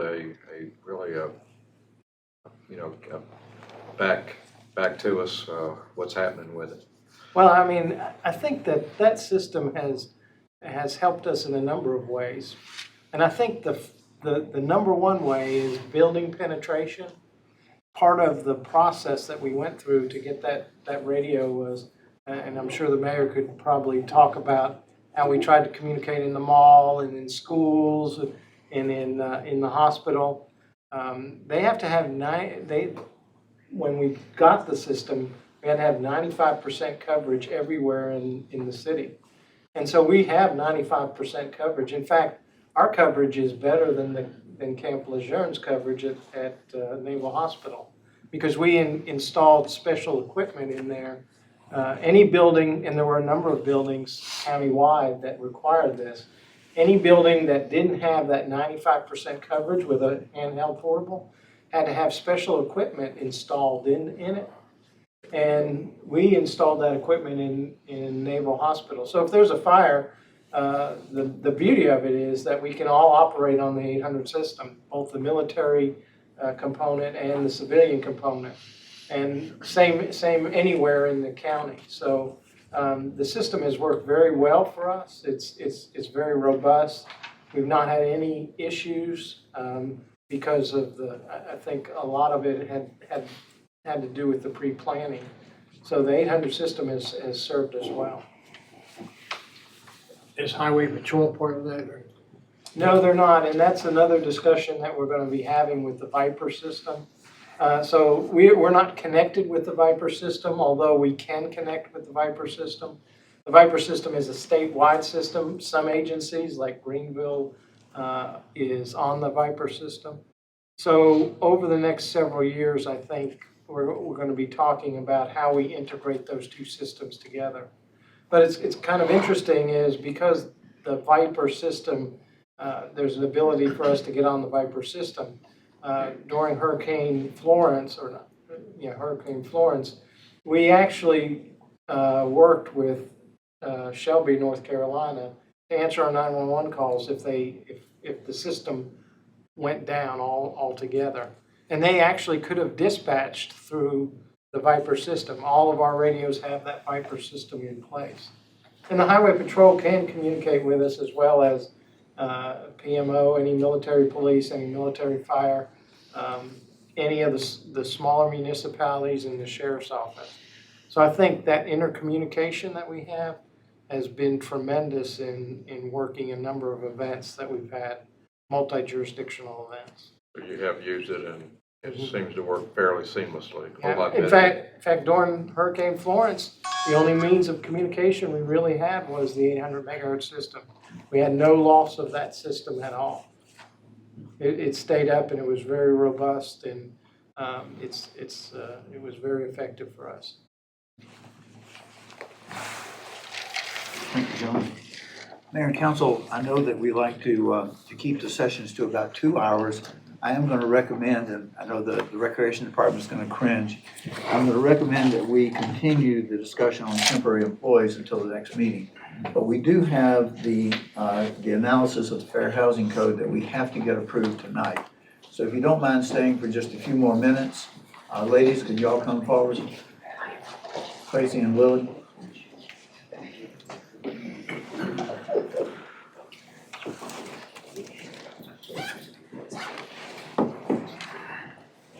Good evening, Mayor and Council. My apology, folks. Sorry. We'll see you in 2 weeks.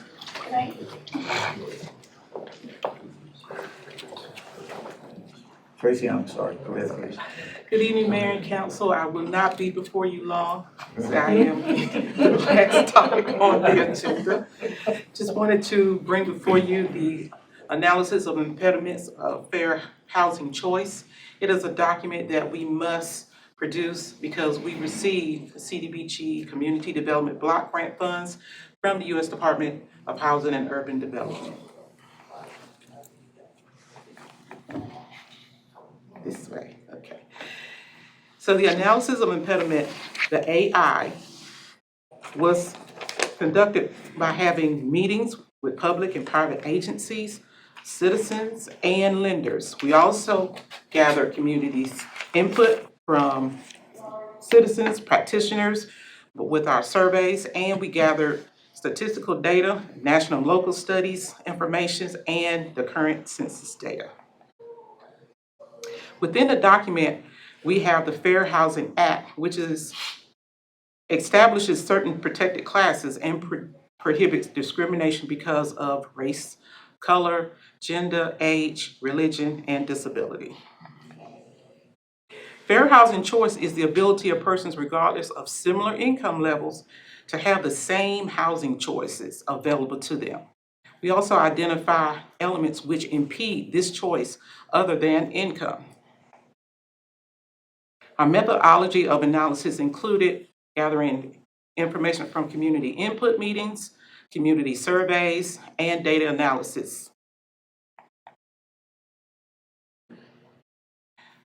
We had several findings, and we also have recommendations to those findings. We found that lack of affordable housing for low income and disabled residents, in other words, demand exceeded supply. Of course, with the Hurricane Florence, that made our housing stock less. We also found that there's a lack of minority applying for mortgages, which there is a disproportionate rate than non-minorities. And we recommend to continue offering pathways to affordable housing and homeownership through programs such as our home buyer education courses, money management seminars, our down payment assistance, and our neighborhood housing initiative.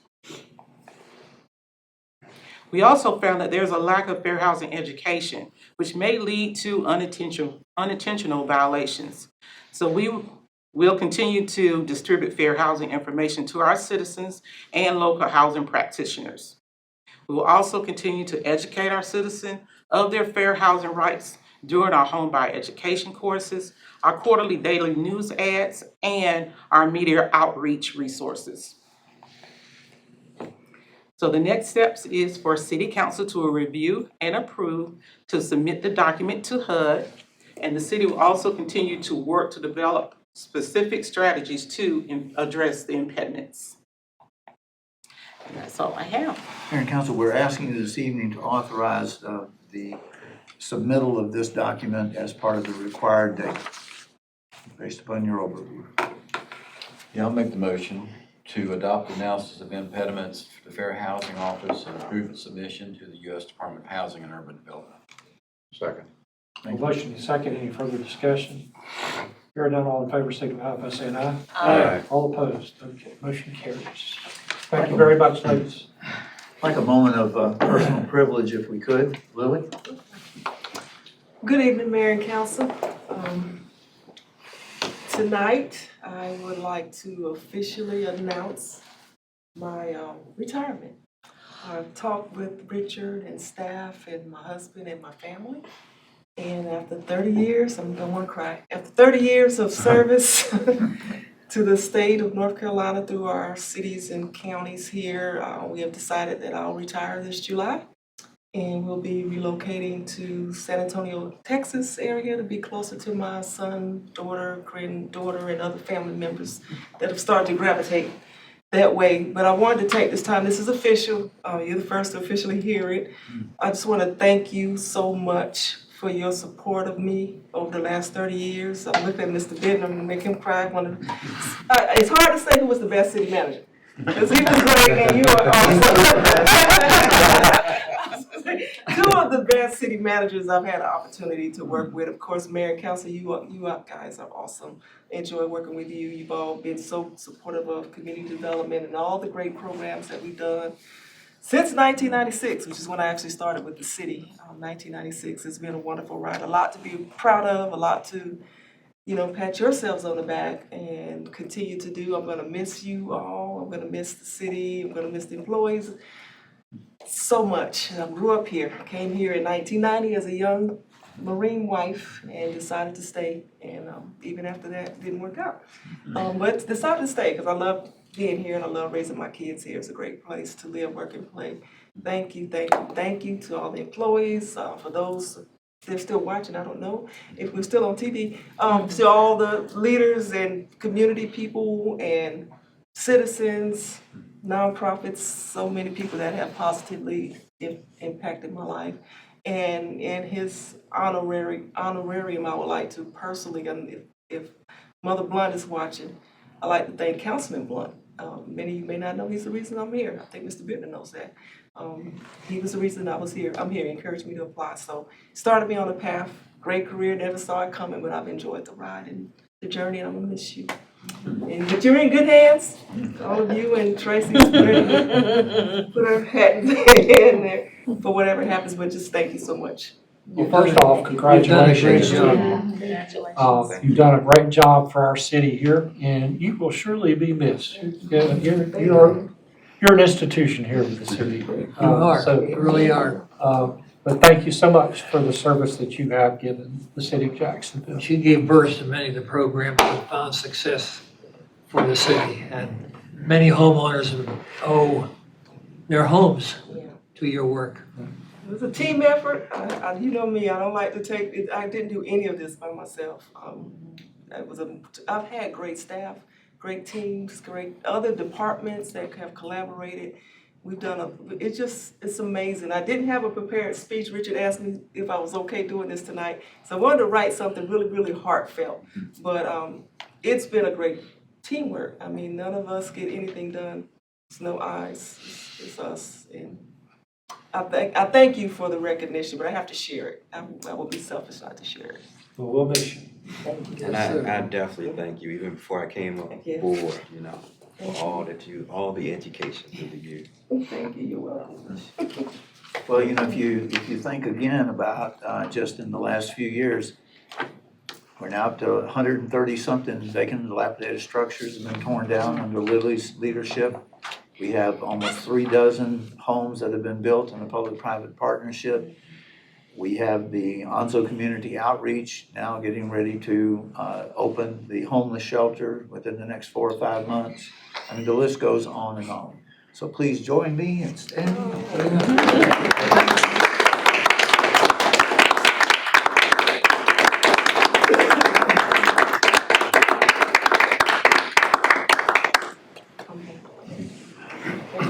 Thank you very much. I think you're too young to retire. Anyway. Glenn? Well done, ladies. Thank you. Thank you. Then I know what he's gonna talk about. Well, if the answer is the census. That was my second guess. Yeah, okay.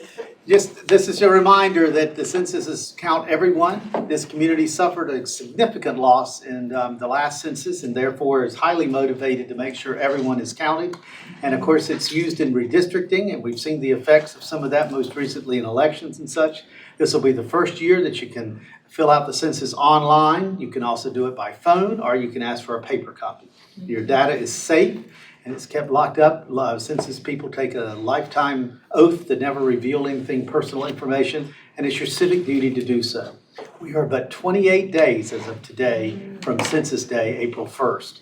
9 days until the documents start arriving in the mailboxes in Onslow County.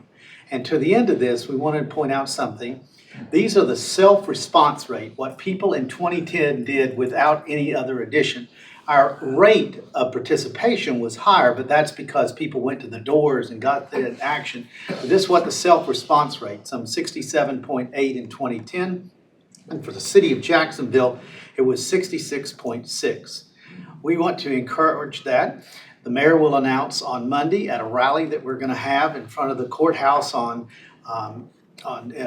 Ann Street, the challenge that he's going to issue to another city to have a contest as to who can best improve in their census participation rate as it was. And so that we're hoping to put that out. That rally is at 9:30 in the morning, and we'll have a few people speak, and then they're going to walk up to the USO on that day as it was there. I just got a piece of email from the census a moment ago while we were in this meeting. And while I was going to pitch that we still have jobs available for 1550, they announced they have met their goals on hiring. So it is done on that one. So that one is one of the ones to do. I will tell you that Census Bureau will be using this room on Friday to train people. They're going to have 20 people in here training them to take the census and do things like that. For those people that don't answer their mail or respond, they'll come to your home 3 times before they give up. And so they can hopefully get everybody counted. So that's the census moment. You've got your document. Okay. On the one city moment, I think we should also thank Lily for this. She worked directly with the mayor and the faith community to establish the one city program. So not only all the other things that you've done, we will continue to live the one city moment as a caring community, thanks to yours and the mayor's leadership. The other part of the one city moment we'd like to mention has to do with some employees who went on a mission trip. And Glenn has some pictures, I think, of that. Deputy Chief Ronnie Dorn, Lieutenant Mark Ketchum, Detective Daniel Karate, and the Police Crisis Center Counselor, Dr. Gilbert. They, along with several family members, worked on the project. They went on a trip down to the Republic of Honduras in Central America, and it was through the Catalyst on Mission program. And again, this shows that the one city is not just about being one city of Jacksonville, but it's being about one city of the world. So again, our employees continue to show their dedication to being one city. So well done.